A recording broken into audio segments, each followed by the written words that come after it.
田です。いつもチャンネルをご視聴いただきありがとうございます。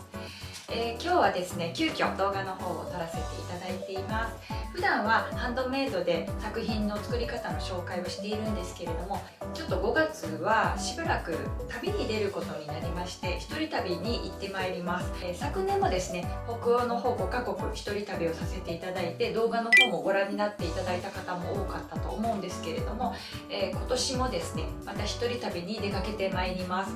期間がですね、前回より長く1ヶ月たっぷり回っていきますので、しばらくですね、この作り方の動画の配信の方を、お休みさせていただいて、できればね、今回は、現地で実際にもう撮影したものを編集しながら旅をするというようなことをしてみようかなっていうふうに思ってます。初めてなのでどこまでできるかはわからないんですけれども、そういうわけでちょっと作り方の方の配信の方はしばらくお休みして、旅動画の方の配信をさせていただこうかと思っておりまして、急遽動画の方を撮らせていただいています。ここはね、もともと子供部屋だったんですけれども、私は DIY を趣味にしていて、子供部屋も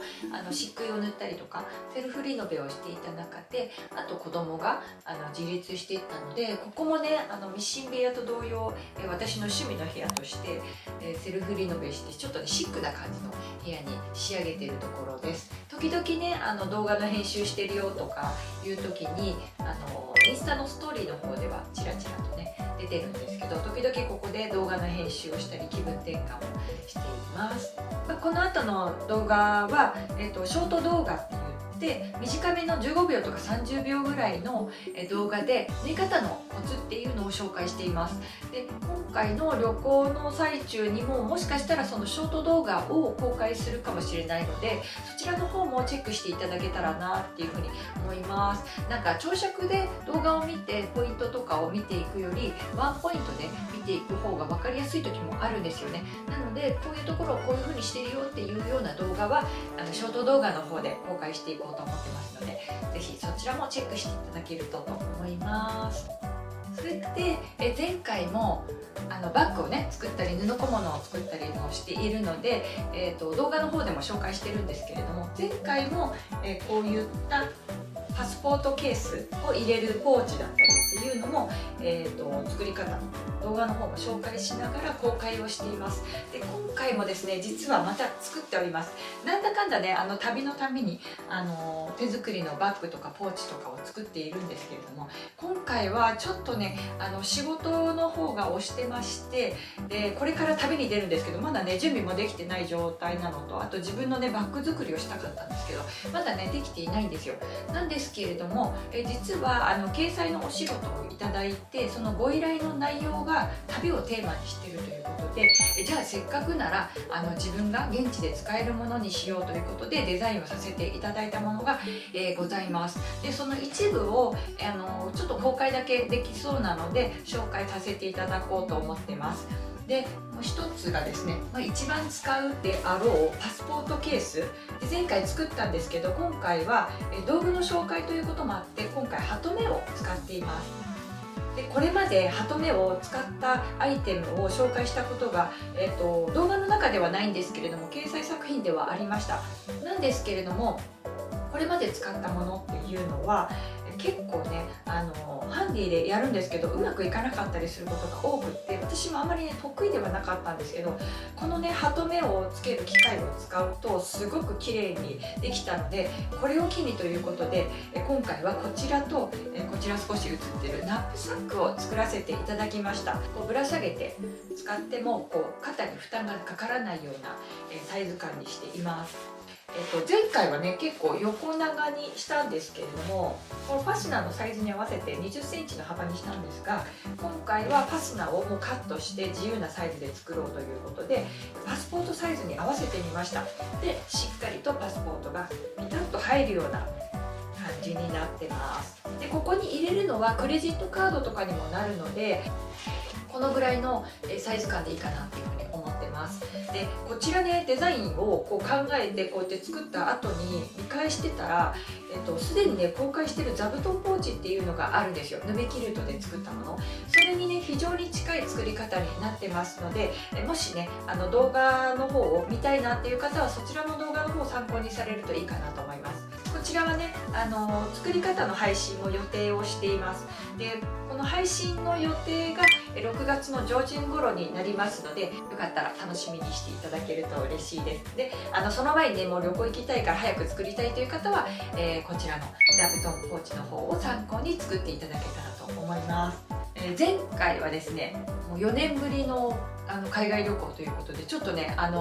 興奮しちゃってっていうか、なんか準備であれもこれもっていう風に詰め込みすぎちゃったんですよ。それで使わなかったバッグとかもあったりとかで、結局これなんだっていうバッグとかもあったので、これからね作る予定でもあるので、そちらはまた帰国後にどういうバッグ持ってったのか紹介できたらいいなって思ってますけど、旅のね最中にも紹介するかなとも思うんですが、絶対持っていこうと思ってるのはこちらのナイロンバッグですね。これもね作り方紹介していますけれども、非常に普段から便利に使っています。これはねコンパクトにこんな感じ、もうなんか手のひらと同じぐらいのサイズなんですけれども、一番ね大きな状態で作りました。でナイロン生地っていうのも家庭用ミシンでもスイスイ縫えますので、ラミネートの生地とは違うので初心者様でもチャレンジしやすいかなっていう風に感じております。でもう一つはお財布ですね。結構ね今回行くのヨーロッパなんですけれども、ヨーロッパとかは結構スリが多いので、あと日本人とかいうだけでやっぱりお金を持ってるっていう風に見られがちなんですよ。でスリにも合いやすいので、今回は普通に普段使ってるお財布は持っていかずにこちらの手作りした小さいポーチタイプのお財布を持っていこうと思ってます。こんな感じでこう仕切りもついてるので小銭をちょっと入れてもいいかなっていうのと、あとねほとんどもう海外はキャッシュレスが進んでますので、現金を持ち歩くっていうことはあんまりないと思うんですが、予備的に持っていこうと思ってます。で今回も飲みの市とかを行く予定があるので、それのためにも現金はちょっとね準備しようと思ってますけれども、日本からは現金を持っていかず現地に着いた時に銀行の ATM から引き出す予定です。なのでこちらもね持っていくんですが、これも実はマリメッコの生地で作ってるんですけれども、歯切れで作れるお財布ということで紹介をしています。このねストラップも紹介してますので、動画の方よかったらご覧になってくださいね。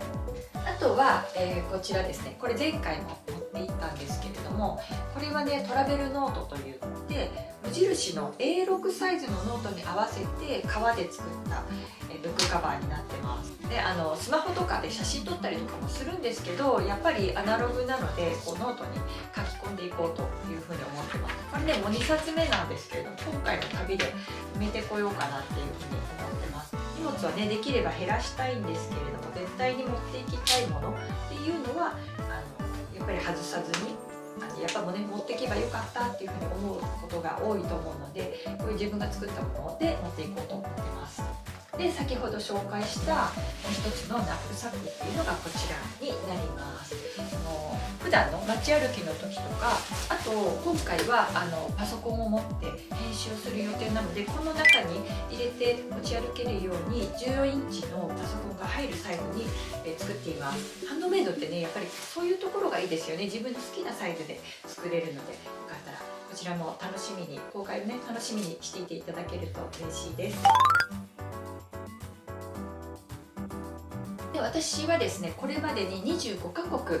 旅をしてきました。家族旅行だったりとか一人旅だったりとか、あとは結婚する前に旅行したこともあります。で初めての海外は短大旅行の卒業旅行で、イギリス、フランス、イタリアっていう鉄板コースなんですけれども、そこでね大体2週間ぐらいだったと思うんですよね。ちょっと記憶が曖昧ですが10日から2週間だったと思います。そこで海外の方を初体験しました。でその後は短大卒業した後すぐにオーストラリアの方にワーキングホリデーで8ヶ月間滞在した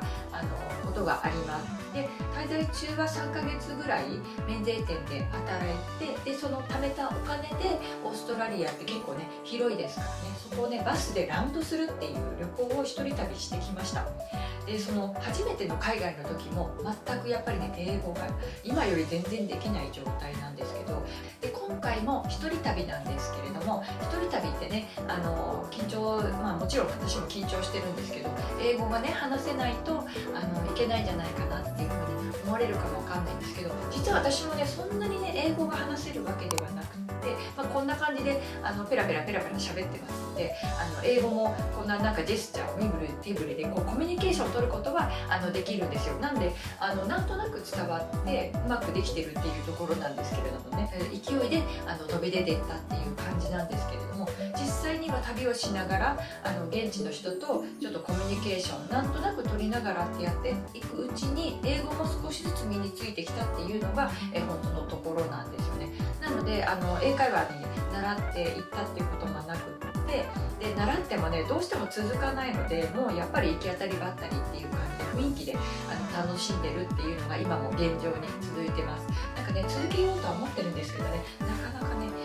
継続する力がなくって、結構ねやっぱり続けるって大変でなかなかね続かないんですけど、唯一ねこのハンドメイドだけは奇跡的に続いてるっていうね、よっぽどね自分に向いてるんだなっていう風に感じてます。どんな旅になるのかこれからなので、今ね絶賛こう旅の準備中なので足元にちょっと荷物が広がってる状態なんですけれども、まだ全然ねパッキングが終わってない状態なんですよ。実はその1ヶ月仕事ができない状態になるので、前倒しでね仕事をしていまして、本当はね十手芸部の動画の配信とかももうちょっと早くにしたりとか、あとインスタライブとかで紹介するのももっと早くする予定だったんですけど、あとオンラインショップもね4月やる予定だったのでできなかったりとか、ちょっと忙しくなっちゃったので旅の準備もまだ全然できてないところなんですが、これから大急ぎで準備して、あとプランも少しずつ練っていこうかなっていうふうに思ってます。今回の旅のプランを少しお話ししますとですね、ちょっとここにね地図があるので見えるかな、どうかな。まず最初にですね、成田からシンガポール経由でパリに向かいます。でパリに行く時のそのシンガポールのトランジットの時間が24時間ぐらいあるので、そこで、視聴者さんからコメントいただいてメッセージいただいたので、ちょっとね実際にお会いして手芸店を案内してくださるそうなので、ちょっと楽しみにしております。実際どうなるかねまた報告したいと思っております。でパリに行ったらですね、ちょうど週末になりますので、週末は飲みの市とかがあちこちでやってるんですよね。でパリは今回で4回目になるので、観光っていうよりはそういう飲みの市とかあと手芸店をメインに回ってこようかと思ってます。で行ったことのないところとか、例えばね家族旅行だとエッフェル塔とかルーブル美術館とかは行ったんですけれども、例えばね凱旋門の上とか登ってみたいなと思ってます。あとね船も乗ってみようかなとかね、これまでやったことないことをやってみたいなっていうふうに思っております。ただ円安がね結構加速してるので、お買い物がどのぐらいできるかはわからないのと、あと初っ端からパリなので荷物のね量をちょっと調整しながら行かなきゃいけないっていうところが痛いところなんですけれども、楽しみながらパリも観光していきたいと思います。でその後はですね、ポルトガルのリスボンに行きます。でリスボンは雑貨とかお菓子とかなんか可愛いのがいっぱいあるよっていう情報を聞いています。であとお酒が安いということで、なんか食も楽しみながら手芸店とかも見ていこうかなっていうふうに思います。でこのポルトガルのリスボンの後はアフリカ大陸初めて行きます。でこのモロッコというところに行きます。モロッコはねマラケシュがここら辺にあるんですよね。そこからこう上に上がってバスと電車で上に上がっていって、シャウエンとかフェズとかいうのを回っていきます。青の街って言いますね。シャウエンの方も行く予定です。でマラケシュはもう実は20代の頃から、行きたいなっていうふうに思ってた街なんですけど、意外とねなんか物騒だっていうふうに昔はね聞いてたのでちょっとビビってるんですけど、今回どうかなっていうふうに一人旅で楽しんでこようと思っています。でモロッコはねリヤドって言って結構王族とかお金持ちの人が豪邸を建ててて、今そこが宿泊施設になってるんですよね。ホテルに改装されてて、でそこにも滞在する予定でいます。で今回の旅ではエアビーとホテルとあとドミトリーとかそういうのもいろんなところをね泊まって回る予定なので、そちらの紹介もしていこうと思いますので、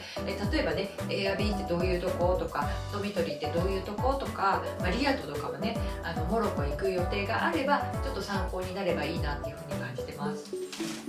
でモロッコの後はここの上からスペインのバルセロナに向かいます。でバルセロナは、観光する場所は、ほとんど建物というふうに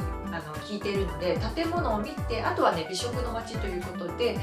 食べ物とかお酒とか楽しんでくると思います。もちろん手芸店もチェックして